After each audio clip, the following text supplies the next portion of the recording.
নমস্কার বন্ধুরা, তোমাদের পছন্দের ধারাবাহিক কথার আজকের পর্বের রিভিউ নিয়ে আমি পৌঁছে গেছি তোমাদের সামনে।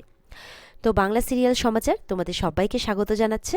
আর আজকের পর্বের রিভিউতে আমরা যেটা দেখতে পাচ্ছি যে কথা তো এবার ঠিক করে ফেলেছে যে বুলি ওকে তো বলেছে ভালো সাহেব যে তুমি কিচ্ছু করতে পারো না, এবার তো তাকে সেটা প্রমাণ করতে হবে যে সে সত্যি সত্যি কিছু করতে পারে। আর পার্লারে কাজ শিখে এসছে বলে কথা, একদিনই শিখে এসছে, তাতেই সে তার যাবতীয় শিক্ষাটা এবার এভির উপরে অগ্নিভর উপরে দেখাবে আর কি। সেই জন্য ঠিক করেছে অগ্নিভর চুলটা সে কেটে ফেলবে। এবার তো অগ্নিভর ঘুমোচ্ছে আর একদম সকাল সকাল বাটি কাঁচি এগুলো নিয়ে ঢুকে পড়েছে বুলি অগ্নির ঘরে। এবার তো বাটি দিয়ে মাপ করছে চুলটা, কারণ ওই বাটির মাপ করে আশেপাশে চুলগুলো কেটে ফেলবে, ঠিক ওই বাটি ছাড় যাকে বলে। এবার তো মাথায় বাটি বসাচ্ছে, স্বাভাবিক অগ্নিভর ঘুমটা ভাঙবেই। অগ্নিভর এদিক ওদিক করছে, কথা বুলি লুকিয়ে পড়ছে। এবার একটা সময় তো অগ্নিভর বসেও পড়ে হাঁচি দিতে দিতে, কিন্তু সেটা ঘুমের ঘোরে বসছে, তাই বুঝতে পারিনি, আবারও ঘুমিয়ে পড়েছে। বুলি সেই সুযোগে কিন্তু বাটি বসিয়ে চুলগুলো কেটে ফেলেছে, কেটে ফেলে ওখান থেকে সোজা চলে গেছে। এদিকে নিচে এবার এবিসিডি পড়ছে, আর ওদিক থেকে ছোটকা আসছে। এগুলো কোন ধরনের পড়ার নমুনা হচ্ছে তোমার শুনি? তারপর বলছে নাও এটা পড়ো, একখানা বই নিয়ে এসছে। বুলি বলছে আরও একখানা বই? বলে হ্যাঁ, এটা ছড়ার বই, তুমি জোরে জোরে বলবে।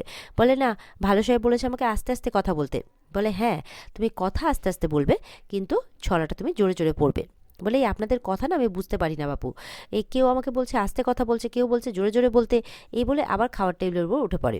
তখন তো আবার সবাই মিলে বলছে, জুনি পিসিয়া সবাই আছে, এই খাবার টেবিলে উঠে কেন, নামো নামো। জুনি বলছে এই ডালের কাঁটাটা নিয়ে এসো তো। বলে এই আমাকে মারার ভয় দেখাবে না। তখন ছোটকা বলছে কেউ তোমাকে মারার ভয় দেখাবে না, তুমি এসো বসো। বলে ভালো করে বললেই তো হয়। বলে হ্যাঁ এই তো ভালো করে বলছি। এবার তো নিচে বসে, এবার বুলিকে বলছে নাও ছড়াগুলো পড়ো।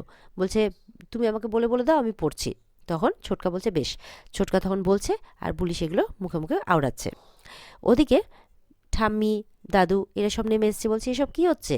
দাদু তো হাসছে কাণ্ড দেখে, ঠাম্মিও হাসছে যে সত্যি। দাদু বলছে যে পালের গোদা একটা প্রজেক্ট পেয়েছে কিন্তু ভালো। এরপরে কিন্তু দাদু সেই নির্মলাকে নিয়ে কথা বলছে, যাকে খুঁজে পাওয়া যাচ্ছে না। তো অঙ্কিত বলছে চিন্তা করো না, আমার প্যাটির সাথে কথা হয়েছে, এখনও সেভাবে কোনো শিওর নয় যে ইনি ওইভাবেই নিখোঁজ আর কি। তখন নীলাদ্রি এসেও দাদুকে বোঝাচ্ছে যে প্যাটি তোর কাজটা করছে, আমরা বরং এই ব্যাপারটা নিয়ে পরে আলোচনা করব। ওদিকে দেখা যাচ্ছে অগ্নিভর কিন্তু ঘুম ভেঙে গেছে। ঘুম ভাঙতেই সে তো আয়নাটা ক্রস করে চলে যাচ্ছে, কি হঠাৎ করে আয়নার সামনে এসে অবাক। কি হলো, কি হলো, আমার চুল কোথায় গেল, আমার এত সুন্দর চুল কোথায় গেল? নিশ্চয় এটা বুলির কাজ, নিশ্চয় এটা বুলির কাজ। দিয়ে এমন রাগে এমন চিৎকার করেছে, পুরো গুহবাড়ি একদম কেঁপে উঠেছে। সবাই মিলে তো নিচে দাঁড়িয়ে পড়েছে। দাদু বলছে এটা তো পালের গোদার আওয়াজ না? তখন কিছুক্ষণ পর দেখছে ওপর থেকে নেমে এসছে অগ্নিভ। অগ্নিভকে দেখে কিন্তু সবাই অবাক ভেবেছে। দাদু বলছে এই তো অগ্নিভ ফিরে এসেছে। তখন ছোটকারা বলছে পাল্টে গেছে, আর বাকিরা বলছে এই তো আবার আগের মতো। দেখে সবার ভালো লেগেছে, সবাই খুশি হয়েছে। অত বড় বড় চুল কেউ পছন্দ করছিল না। আর ওদিকে অগ্নি বলছে দেখো দেখো আমার কি অবস্থা করেছে দেখো। এই বলে সবাই কিন্তু হাসছে, অগ্নির সামনে চেপে রেখেছে। আর ওদিকে বুলি ভাবছে এবার কি করবে, কোথায় গিয়ে লুকোবে। অগ্নিব তো এবার বুলিকে মারার জন্য দৌড়চ্ছে, বুলিও দৌড়চ্ছে। দৌড়াতে দৌড়াতে ঠাকুর ঘরে ঢুকে পড়েছে, ঢুকে মা আনন্দের পেছনে গিয়ে লুকিয়ে পড়েছে। এবার তো অগ্নিব ঢুকতে গিয়ে ঢুকছে না, কারণ ঠাকুর ঘরে ঢোকা সে বন্ধ করে দিয়েছে। তখন বলছে এই মেয়েটা আমাকে আর কোথায় কি কি করাবে, এই কোথায় গেলি তুই, কোথায় গেলি, এই বলে ঠাকুর ঘরে ঢুকে পড়েছে। কায়দা কানুন টিম তো পুরো তার পেছন পেছন এসেছে। এবার ওরা ঢুকছে না, ওরা বাইরে থেকে দাঁড়িয়ে দেখছে। আর বলছে যে নীলাদ্রি বলছে দেখো সত্যি কতদিন পর আজকে সবাই বলছে আর কি যে অগ্নিব ঠাকুর ঘরে ঢুকেছে, তাও বুলির জন্য। ওদিকে তো অগ্নিব খুঁজে পাচ্ছে না, যে কোথায় গেলি কোথায় গেলি, ডেকে যাচ্ছে যে কোথায় গেলে তুমি চলে এসো, বাইরে বেরো, নাহলে কিন্তু আমার থেকে খারাপ কেউ হবে না। দেখছে মা আনন্দির পেছনে দুটো পা দেখা যাচ্ছে। তখন বিপিকে ডেকে বলছে এই বিপি, মা আনন্দির কটা পা? বলছে দুটো। বলে না, যখন উনি রুদ্রমূর্তি ধারণ করেন তখন ওনার 4টে পা হয়ে যায়, দেখবে দেখবে এই দেখো। দিয়ে বুলির কানটা ধরে টেনে আনছে যে তোমার এত বড় সাহস, তুমি আমার চুল কেটে দিয়েছো। বুলি বলছে দিল গো দিল, কান ছিঁড়ে দিল, কান ছিঁড়ে দিল, এরকম চিৎকার করছে। বলে তোমাকে এই সাহসটা কে দিয়েছে? বলে আপনি আমাকে বলেছিলেন না আমি নাকি কিচ্ছু পারি না, কিচ্ছু পারি না, তো দেখলেন তো একদিন আমি পার্লারে কাজ শিখে এসে কেমন আমার হাতের জাদুটা দেখালাম। বলে তাই না, তাই না, এবার তো কিছু বলতে যাবে কি? বুলি সরে যাচ্ছে আর অগ্নিবকে সবাই মিলে আটকাচ্ছে। সবাই বলছে এই তোকে কিন্তু ভালো লাগছে দেখতে, সত্যি বলছি খুব সুন্দর লাগছে দেখতে। অগ্নিব তো বেজায় রেগে গেছে। এবার তাও রাগকে কন্ট্রোল করে বুলিকে বলছে যেটা টাস্ক দিয়েছিলাম সেটা হয়েছে, বুলি বলছে হ্যাঁ হয়েছে তো, এই যে। বুলি কথার খেলাপ করে না, পুরো 100 পাতা লিখে দিয়েছে। বলে দেখি দেখি। যখনই চেক করতে যাবে কি, অগ্নির একদম মাথা খারাপ হয়ে গেছে। দেখছে প্রথম পাতাটা তো লিখেছে, পরের 99 পাতা সে কার্বন কপি দিয়ে চালিয়ে দিয়েছে। বলে এ কী কাণ্ড! সবাই মিলে কিন্তু দেখে অবাক আর হাসতে শুরু করেছে। বুলি বলছে যে আপনি তো আমাকে 100 পাতা লিখতে বলেছিলেন, কিন্তু এইভাবে লেখা যাবে না এটা তো বলেননি। অঙ্কিত বলছে পয়েন্ট পয়েন্ট। বলে কি পয়েন্ট পয়েন্ট? হ্যাঁ, এটা ঠিক করেছে, তোরা কি তোর ওকে কিন্তু আশকারা দিস না। তখন বলছে বুলিকে, এটা তুমি কার কাছ থেকে আইডিয়া পেয়েছো? ছোটকার দিকে তাকাচ্ছে। ছোটকা লাফ মেরে উঠেছে, কি? আমি আমি কখন বললাম তোমাকে? বলে আরে না, আইডিয়াটা আমারই। আমি ওনার ঘর থেকে ওনার হিসেবের খাতা থেকে কার্বন পেপারটা নিয়ে নিয়েছি, এমন করে বলছে। এবার তো সবাই অবাক, মানে সবাই হাসছে বুলির কাণ্ড দেখে। অগ্নিব্রত আর কি বলবে, কিছু বুঝে পাচ্ছে না। এরপর ছোটকা বলছে আচ্ছা আচ্ছা অনেক হয়েছে, যাও যাও বুলি তুমি যাও। বুলি বলছে কেন, ওকে বলো। বলছে হ্যাঁ তুইও যা, যা, দুজন দুদিকে। বুলি তুমি আগে যাও, আর যা তুই যা, দুজন দুদিকে চলে যাও। এই করে কিন্তু দুজনেই বেরোবে। অগ্নি তো চলে যায়, বুলিও বেরিয়ে যায়। কিছু ওরা এবার ঘরের মধ্যে আলোচনা করছে, মানে কায়দা কানুন টিম আর কি। ছোটকা বলছে মা আনন্দিকে, মা গো মা, এ তুমি কি করলে মা? আবার একটা অঘটন না ঘটে, এই বাড়িতে যেন শান্তি নেই, সবাই বলছে আর হাসছে। বলে মাগো তুমি দেখো মা, ওদিকে বুলি আবার আসে। বলে বুলি আরেকখান কথা বলতে এলো। আনন্দিকে বলছে তুমি আমাকে ক্ষমা করো, আসলে ভালো সাহেব আমাকে বলেছিল বুলি নাকি কিচ্ছু পারে না, কিচ্ছু জানে না, তাই বুলি তার হাতের জাদুটা দেখিয়ে ফেলেছে। এই বলে বলে আমি চললুম, এটাই বলার ছিল। সবাই মিলে বলছে আচ্ছা ঠিক আছে। এই বলে বুলি যাওয়ার পর কিন্তু সবাই হাসতে থাকে, কারণ বুলির এই কাণ্ডতে সবাই বাড়িতে খুশি হয়েছে। এদিকে রিচা তার বাবার সাথে কথা বলছে প্রান্তিকের এরকম চিটিং করার ব্যাপারটা নিয়ে। তবু তার বাবা বলছে প্রান্তিককে এখনই আমাদের হাতছাড়া করা যাবে না, তার মাধ্যম দিয়ে আমাদের লোকাল সাপোর্টটা প্রয়োজন, সেই জন্যে। তারপর এক এক করে জিজ্ঞাসা করছে, মানে একটা টিভিতে অডিও চলছে, তার মাধ্যম দিয়ে তার বাবা কথা বলছে, আর সেখানে এক এক করে ছবি দেখাচ্ছে, অগ্নির ছবি দেখাচ্ছে, তার স্টেটাস কি, কথার ছবি দেখাচ্ছে, এইভাবে চলছে আর কি। অগ্নির বাবার ছবি দেখাচ্ছে।